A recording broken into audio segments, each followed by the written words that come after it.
Namaste, sir. Actually, I was very much excited about your visit. My name is Shipra Rajput, and I'm a PhD scholar in EEE department. So my question to you is, India has a large number of talented and skilled youths. As we can see, our tech graduates are running the top tech giants in the world, like Google, Microsoft, etc.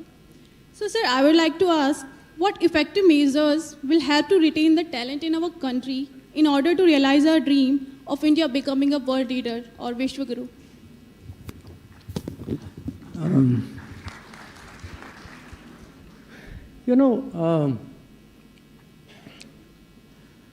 I think in my remarks I shared with some of you that when I travel around the world and look at the progress of other countries, it hurts me sometimes when I say, why isn't this happening in my own? And today, quite honestly, I feel much better because I think a lot of changes are happening in my own. Now, something similar also happens in terms of talent. That when you, I must say, by the way, I would also say a large part of my school class, they graduated, many of them went into IITs, and many of them actually went abroad. So now that at this age and stage we all have a WhatsApp group, we are all trying to locate each other, and I'm actually quite amazed how many of my classmates lived abroad. Now, it happened to, I'm not saying it's a bad thing. To my mind, people who go abroad have actually been an enormous catalyst of change in our country. I'm not talking because they remit money or because they, inspire us.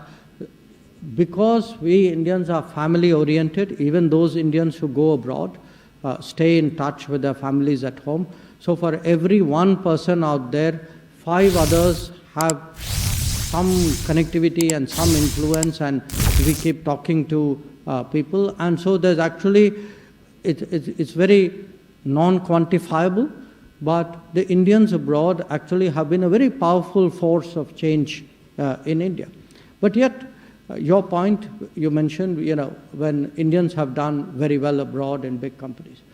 I think a large part of it is that the governance system in India did not steadily broaden opportunities, generation by generation. You have opportunities today, definitely more than I had. But if I were to say 10 years ago or 20 years ago, it was much less. A lot of what we are seeing now, I mean, what I hear, the whole idea of innovation, startup, even, and it doesn't need to be at a tech level. Even the idea that people who do informal jobs can actually get credit, can get financing, can get microfinancing without any kind of collateral. It's actually a revolutionary idea. I mean, in our country, people didn't do it. The banks actually would not look at a very large segment of our population. And that is one of the, when I spoke about those remarkable changes which you now assume is normal, this is one of the remarkable changes which has happened actually in the last few years. So I would say, to me, how do you create more opportunities? How do you promote? How do you encourage people to do more things and make businesses out of it? To actually, and a lot of what we are doing, the enabling E I spoke about. If you have a drone policy, for example, you are sending a signal that, look, there's a whole drone domain out there in which you can make a living. If you have a space policy, you can do so. I think we are still evolving.